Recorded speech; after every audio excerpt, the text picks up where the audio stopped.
not of human, but of nature's hand, yet known to the mind only as the mind can know a thing.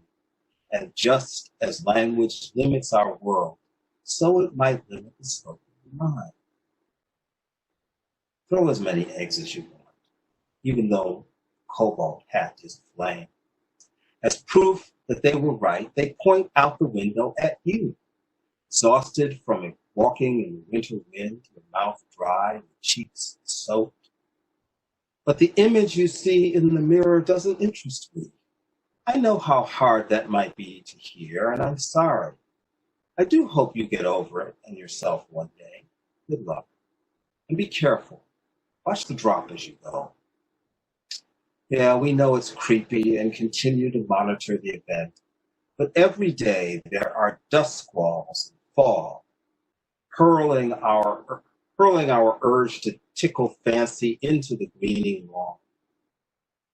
We could parachute a random word or two into the cup. He'd hear it no more than he would an early morning owl. But he might fumble when you pointed to the yield sign. Though he almost sent back the plate he ordered, and the pin on his lapel blinked. Maybe an afternoon nap made her miss all that whooping and hollering over the sales pitch. The old act will not, after all, be invoked. General, he was a Democrat, a member of no organized political party. At 306 is greater than 365. So goes the hair product commercial.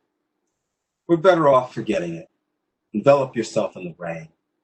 The letter is the real thing. But now they're getting tougher. Don't run that red sign. Don't you have broken light? Don't you walk the wrong way down the road? Don't you drive your children to school? Don't go talking to them by yourself. Better keep that paper in your pocket and remember, they wrote the rules with you in mind. Now don't you find yourself near fallen garbage. Bow Bow left today. She flew out in a FedEx cage. Bet you wish you could join her. Well, dig this.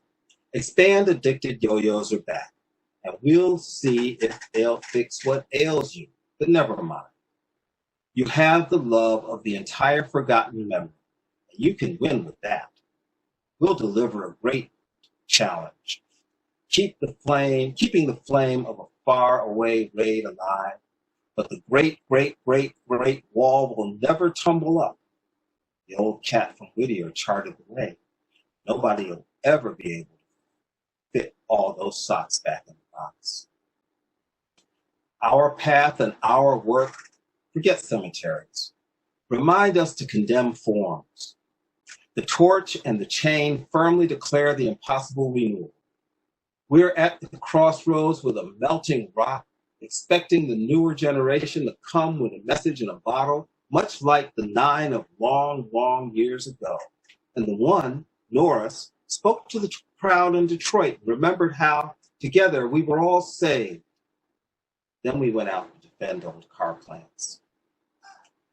Our imported dream melted into air, our one global project after another. So the other guy's renovating a hospital. The lobby is pretty and put his name on it. Meanwhile, etched into eternity is a life we'll never forget. As the interests we share deliver a victory for somebody else, though through bonds that dissolve into the path, that ravage through the den of mistakes, where the only long-term solution raging through the protracted rebuilding forged like this great field. We have all their wonderful gizmos. Their footprints salute the electric light and the marvel of the country. A pen, vision, like a dream, just might heal the sick. Hope now hidden away, in its place, conflict, greater than before, under the dim, heroic memory of farmers, clerks, tailors, artists, debaters, and inventors, an early attempt out of the ash and rubble to erect a new world. Now, beneath a fake destiny banner, our streets are not safe. the lies, the promise to destroy families and kill compatriots, the kidnappings that started already. Did he or didn't he talk to Sergei about futures, the lies, the secrets? Is all that official? Is that an official or a private phone? How much does he take from the trough every day? Teapot Dome, anyone? Sessions over yet? The lies, the fettered mind, the vow to make us sick or sicker. Will some die? You think he cares? Shut out the tired, the yearning to be. We're closed. The lies, this time we'll take the oil. It's official. You know why? An oil man's running it. He barely shut up before we began, and it was pretty and fun that day in the park. Band people talked even though they were frightened, and there were balloons. And it cropped up everywhere in the same way. People just wrote, called up, showed up, 30,000 emails, you betcha. And I've written and called a couple of the women who are among the responsible officials of the government many times already. Stop that nut from running the school. Stop the Klan from running the cop shop. Is he over yet? Make it by and of and for. Can long endure? Maybe. We all bleed and are blinded by doubt about any kind of renewal. They had not only to know, but they had to act. If all you know, though, is cotton candy gleaming across the land, or Promise Keeper regulations that threaten futures, or the rose and that orchid bound together, give me now the bitterness joys, a bouquet weaved into one, total mutual absorption, each gazing at the other and the self as the other. Thank you. Hi, everybody. We just had our, Apollo 11 moment. This is our fourth online Backroom Broadsides, and we finally ran into technical problems. I am very sorry. And those of you that stuck with us, we still have readers to go. And I'm hoping we could just pick it up where we left it off. It's going real well. We have great readings by Daniel Nestor and Jeffrey Jacques. And we're going to continue on with Mark Polarone. Mark, a local guy, he's a florist. So if you like to go to poets for your flowers, here's the guy to do it with. And he grew up not far from where William Carlos Williams was writing. Now, Mark and I are Jersey guys, as Daniel originally, but we're North Jersey guys. And William Carlos Williams is kind of a sacred figure around here. It is for Greg, who's from Clifton as well. And anyway, so Mark grew up as a little boy when William Carlos Williams was writing, his last selected poems or Spring and All or one of those. And he's a local florist and he's a lyric poet. And I am pleased to present to you Mark Polarone. Mark. Hey guys, can everyone hear me okay? Yep.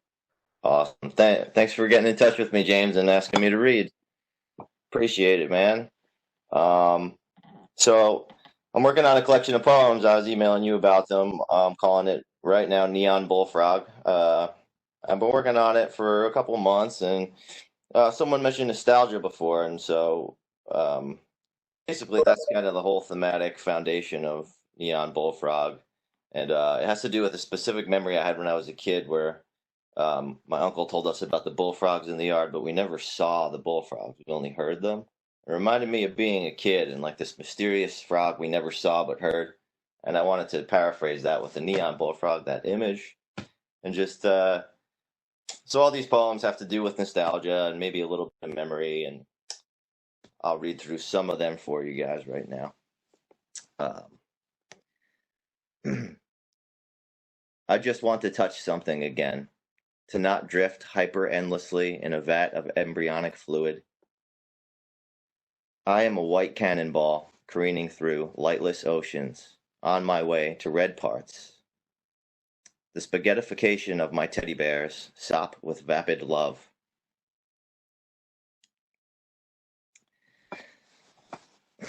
Things have changed. My car sinks into a river. May you stand under riverside trees with me? We could ride bicycles through gates of yesterday. We can meet after supper in spots along the river, and I will kiss you by the rusted impasse.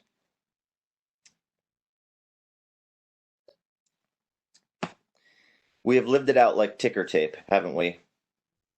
The trapdoor opens up to the round barrel of a gun. I want to kiss you in an airport. The television is running like a refrigerator again.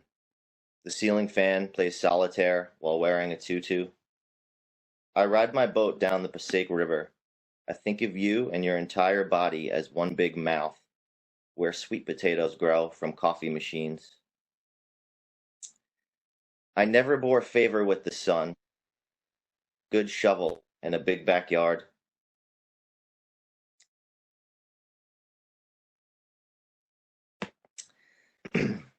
She was still shedding an inkling of girl remaining in her stance. My gait was pure demon, bent on flooding heaven's remainder. We could roll up the gates of hell and leave the Dutch guts in hell's recycling bins, just for fun. We could become more creature-like. We could become more ghostly. We could wear boas like nooses, where in hell the stars in the sky are dead starfish stuck to a glass ceiling.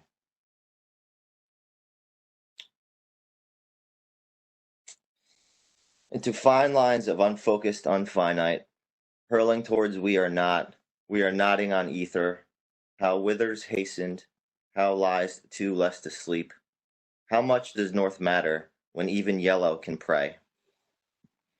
Remember the brightly pink shaking, remember the sum of dreams is drenched in the squeaks of souls, drenched in every hallway of every waiting for the revision of waiting.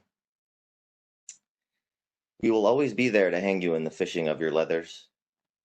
We will remain drinkable by the side table.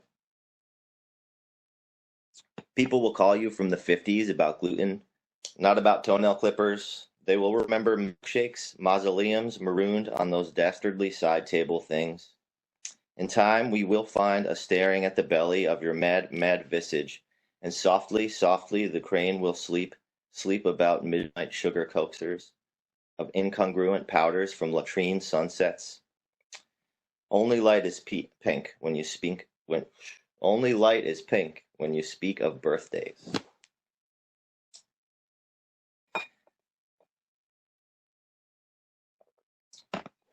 Will you meet me in a garden of dead roses? I'll be standing with Jesus, and we'll both be devoured by the remainder of your thorns. I'll be the glue for your dead lips. I'll be the apple where your heart was. I'll pedal your tonsils into astrosphericals, and when you tell me to die, I will obey. 2 more quick ones. Am I okay on time, James? Awesome. We were on a cruise ship. The cruise ship sank, so we got on lifeboats. There were some great white sharks. I was afraid, but not that afraid. There was an amusement park along the floor of the ocean where sharks were angels, and we were still together. The most beautiful lies are truth. You know we shouldn't fill a blender with ladybugs. I only eat the beauty off animals that don't speak. You know we shouldn't be crushing butterflies in the mortar. Let's watch Hook on a tube TV. Let's crush up and insufflate monarch butterflies. Come over tonight, please, when my parents are asleep. That's all I got. Thank you. Thank you for letting me read, guys. Oh, that's great. Thank you. there's beautiful little wit. I mean, spaghettification is something I'm not going to be able to sleep tonight thinking about the spaghettification. And then Jesus got in there somehow. I mean, anyway, the next reader, what do you say about Greg Masters? Well, he's been around so long that when he was an editor once publishing poetry on mimeograph machines. Anybody remember mimeograph machines? Remember how good the poetry smelled off of a mimeograph machine? You just sit there and smell the mimeograph. It was this kind of weird purple smell, you know? And I still have some of those books. He was the editor of Mag City. He edited the Poetry Project newsletter. Masters is down in the Lower East Side. He's living in the famous Poets Building on East 12th Street. I think you're still in East 12th Street, if I'm not mistaken. And he's just been there. He's always been right there. And I am so pleased. He's such a good friend. At one time, he told me that he prefers William Carlos Williams' little poems to Patterson, and I still think about that. Anyway, Greg Masters, everybody. Thank you, James. Thank you, Jocelyn and the RNA for producing, and my fellow readers here. I'm going to read a section from a poem I've been working on for about a year, a long poem that chronicles my 40 years in the East Village, which in the 80s was a central place for arts activities. And it's no longer quite that. It's still a nice neighborhood, but not as fervent an artistic center. But so I'm going to read this section 7, TED Talk, and it concerns Ted Berrigan and Alice Notley, poets who were central figures in the scene back then. Despite his large-framed, bulking mass, I never saw Ted Berrigan consume anything other than cans of Pepsi and diet pills. The pills were a cheap form of speed. And 90% of the time I spent in his presence, he was horizontal, propped up in bed like a downtown Maharaja, welcoming visitors to the digs he shared with Alice Notley, a poet not much older than us, to whom we were just getting acquainted, along with their 2 young boys, future poets Anselm and Edmund. Eddie's first volume of poems, Dinosaur, debuted when the Triassic expert was 8. Their walk-up railroad apartment at 101 St. Mark's Place was a comfortable salon, sort of annexed to the Poetry Project, where locals dropped in and those more distant made pilgrimage. After growing up distrustful of elders, wary of contact, Ted was the first adult in whose company I felt comfortable, accepted immediately into the household as a peer, a silent acknowledgement that worked wonders for my self-esteem.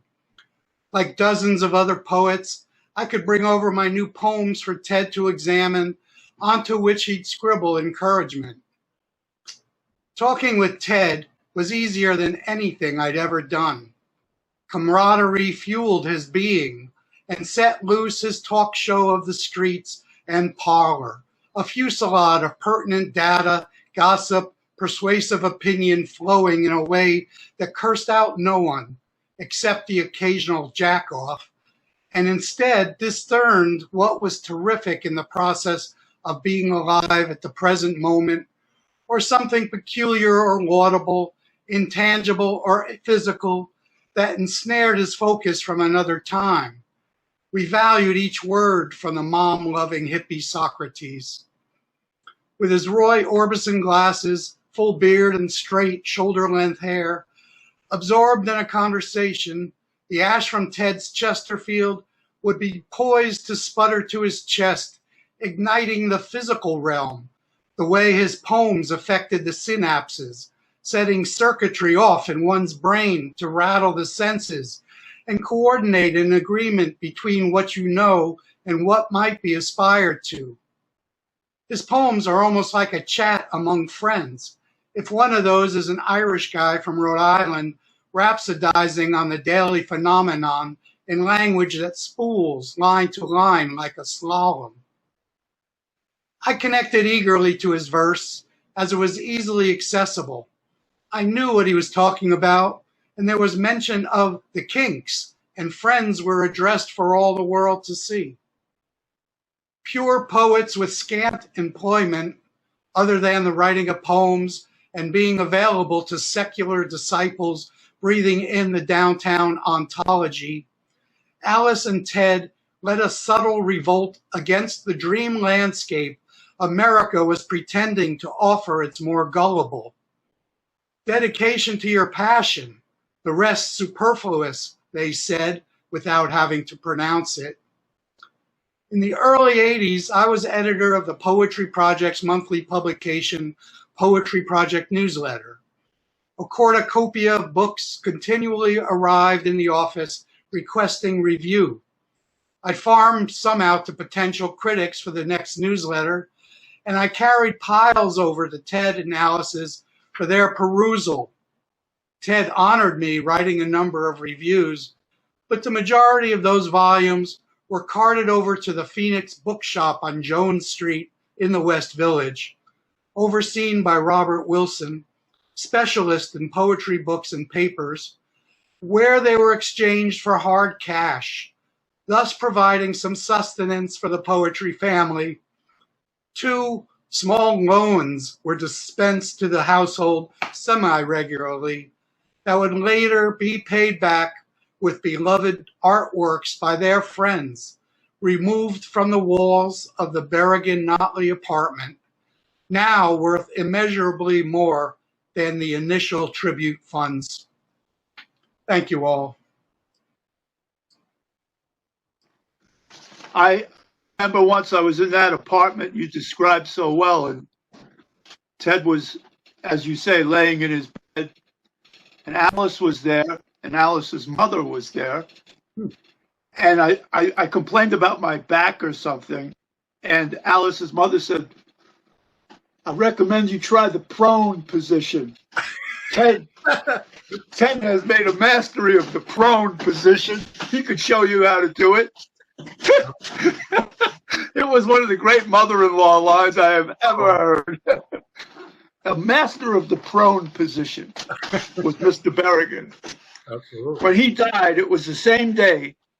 Those of you who have long baseball memories. Rigetti.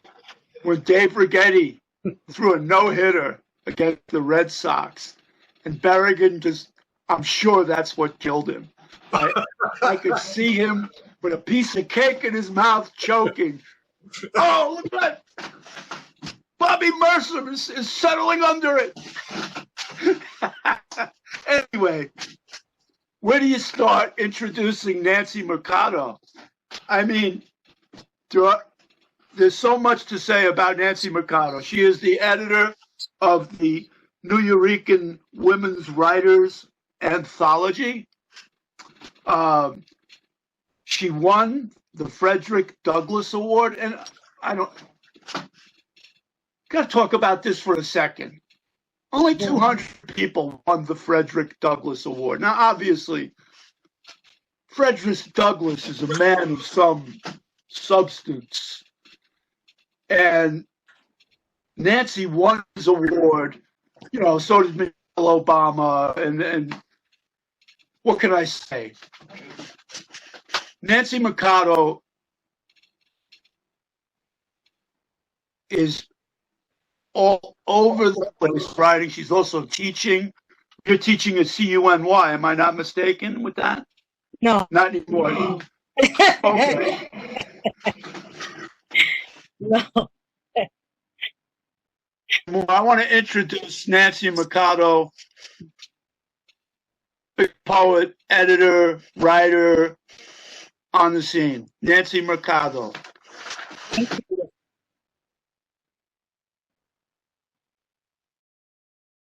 Can you hear me? Can you hear me? Yes? Oh, okay, good. Hi, everyone. This has been an adventure. Anyway, thank you for that wonderful introduction. And I'm going to read, of course, I'm going to read poems about the situation that we're in, which is, I don't know which one to pick because we're in so many horrible situations. So I'll start with this piece called Epilogue for the 21st Century. And the demon took possession of the nation, leading it by the nose in circles, engaging in topsy-turvy talk, weaving and unstitching gnarls and lies, dangling morsels of double talk and innuendos, and the nation jumped in its attempts to capture those morsels, if only for a second, to distill them into reality, to identify them as black or white.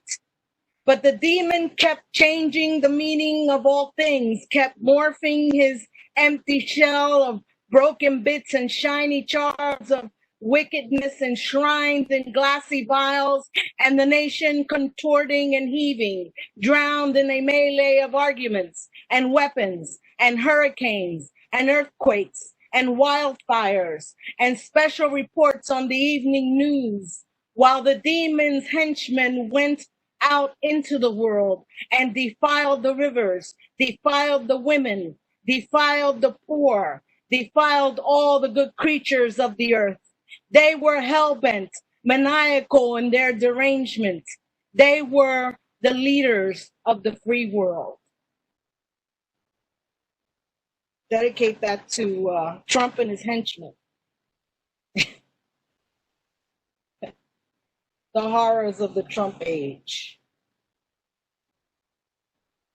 And of course, now we have to deal with a pandemic, not to mention that the earth is falling apart thanks to human beings. So I'll read about the situation, the environmental situation, and then I'll go on to some new work that I have about the pandemic.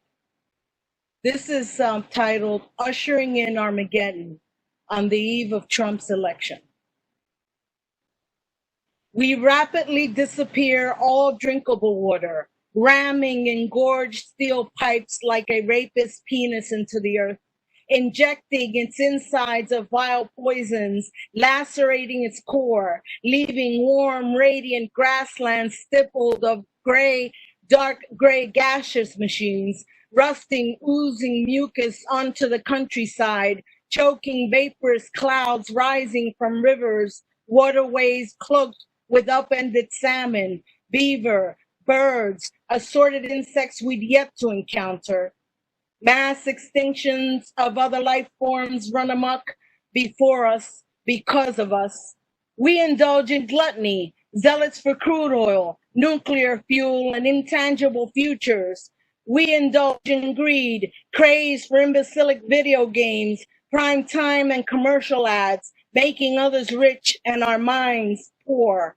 We coddle our narcissism, the idea that we're invincible, all-knowing, masters of the universe, superior to all life forms, yet ignorant of countless creatures inhabiting dark depths at the bottom of our own planet's seas. We sentence ourselves to wrath, placing madmen at the helm of a nuclear empire. We fornicate with money and palm oil lovers, torching vast swaths of Earth's forests, decimating acres at whim.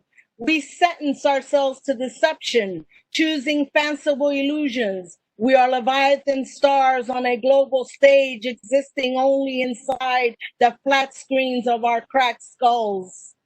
We sentence ourselves to sloth, lethargically sitting by, witnessing the implosion of even our own families, never lifting a finger, never troubling our carcasses out of cushy, cheap sofas bought at Walmart on Veterans Day sales. We splatter everything over of syrupy affirmations that disguise our crimes, that mask our cataclysms, our inertia, our self-inflicted Armageddon. like a junkie shooting up that last dose of bad endings, a rehashed nightmare. How utterly foolish we are. Okay. Okay, I'm going to read a couple of pieces about the pandemic. Now, this one piece is called Journey from the Plague. Hellish sirens bend with distance through a day's gray mist. The sounds of birds emerge, claiming my mind's eye. My childhood appears. My mother shields us from freezing, unbridled winds, using a butter knife, stuffing toilet paper into our rattling, cracked window frames. I follow her, mimic her at 7 or 8. I follow my mother from window frame to porous window frame. Then sirens dissolve my memory again. Return to my cloistered quarantine. Do I hurl myself into a shuttered city, emptied, hollowed out, saved for ambulances transporting the dead, birds and pigeons, insects and mice, the trees and the flowers of spring?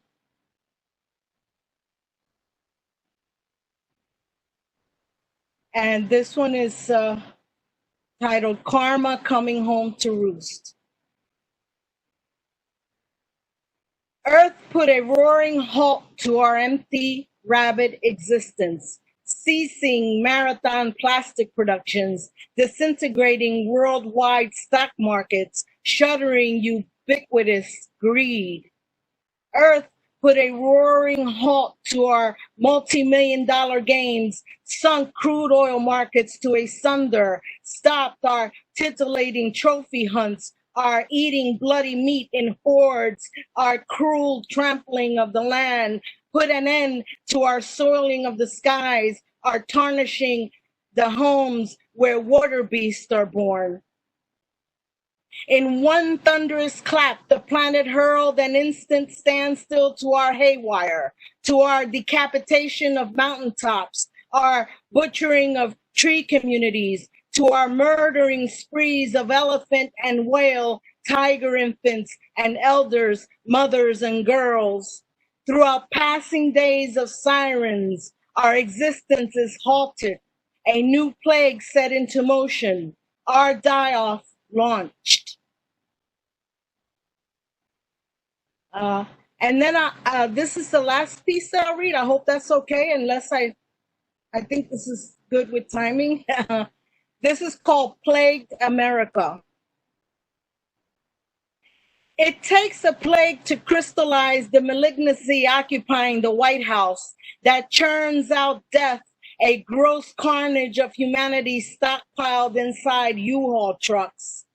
It takes a plague to breach the lies we live in this America, bearing its mercenary truths, its decomposing lies, scavenged by elected vultures.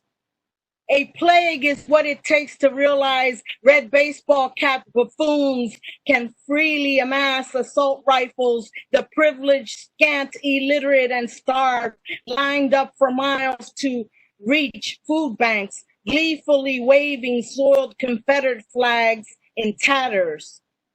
A plague must be what it takes to discover our illusory lives, the hamster wheel we've been sold, traveling on it all along toward manufactured dreams, toward nowhere in reality. It takes a plague to recognize we are orphans in this America, sparing no expense. We're marked for ruin by the slothful elites who bask in swimming pools of our blood.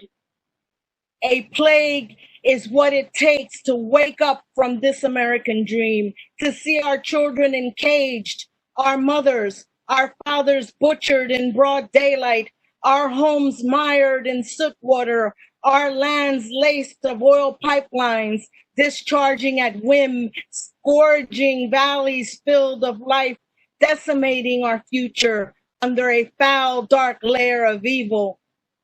A plague must be what it takes for our redress in the streets of this America, our decisive rebellion, our final renaissance. Thank you. Let's see. Wow. That